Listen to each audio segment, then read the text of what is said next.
మహేంద్ర సింగ్ ధోని ఈ ఐపీఎల్ సీజన్లో చివర్లో బ్యాటింగ్ వచ్చి తన ధనాధన్ బ్యాటింగ్ తో ప్రేక్షకులను విశేషంగా ఆకట్టుకుంటున్నాడు.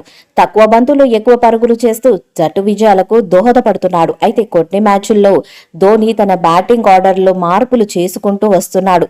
దాంతో అతడి బ్యాటింగ్ చూడాలని ఎంతో ఆశగా స్టేడియానికి వచ్చిన ఫ్యాన్స్ కు నిరాశ తప్పడం లేదు. ఇక ఈ విషయంపై ఫ్యాన్స్ ధోనిపైనే కోపంగా ఉన్నారు.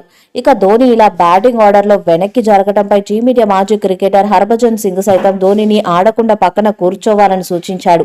అయితే ధోని ఇలా బ్యాటింగ్ ఆర్డర్లో వెనక్కి జరగడానికి కారణం ఏంటని ఓ ఇంగ్లీష్ మీడియా ఆరా తీయగా భయంకరమైన నిజం బయటపడింది. ధోని కావాలని కాదు, తప్పనిసరి పరిస్థితుల్లోనే అలా బ్యాటింగ్ ఆర్డర్లో వెనక్కి వెళ్లాడు.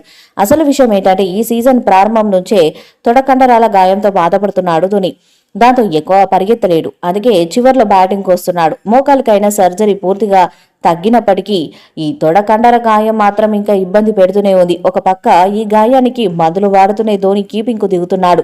సిఎస్కే రెండో వికెట్ కీపర్ డెవాన్ కాన్వే గాయం కారణంగా సీజన్ కు దూరం కావడంతో మిస్టర్ కూల్ పైనే మొత్తం భారం పడింది. దాంతో చేసేదేమీ లేక గాయం ఇబ్బంది పెడుతున్న జట్టు కోసం దాన్ని పంటి బిగువన దిగమింగుకొని బరిలోకి దిగుతున్నారు. వాస్తవానికి ధోనిని ఎక్కువగా పరిగెత్తకూడదని, రెస్ట్ తీసుకోవాలని డాక్టర్లు సూచించారు. కానీ టీం కోసం తప్పనిసరి పరిస్థితుల్లో ఎంతో బాధను దిగమింగుకొని ఆడుతున్నాడు ధోని. ఈ విషయం తెలియక ఫ్యాన్స్, నెటిజన్లు ధోనిపై విమర్శలు చేస్తున్నారు. ఇప్పటికైనా మిస్టర్ కూల్ ను విమర్శించడం ఆపాలని కోచ్ తెలిపాడు.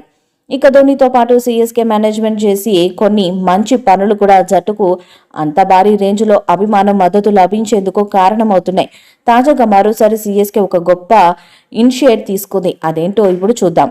కార్పొరేట్ కల్చర్లో సోషల్ రెస్పాన్సిబిలిటీస్లో భాగంగా సమాజ హితం కోసం కొన్ని మంచి పనులు స్వచ్ఛందంగా చేస్తూ ఉంటారు. ఇప్పుడు చెన్నై సూపర్ కింగ్స్ కూడా అలాంటి ఓ మంచి పనిని చేసింది. ప్లాస్టిక్ వాడకాన్ని తగ్గించేందుకు చెన్నైలోని 8,000 మంది బస్ కండక్టర్లకు మెటల్తో చేసిన విజిల్ ను ఇచ్చింది.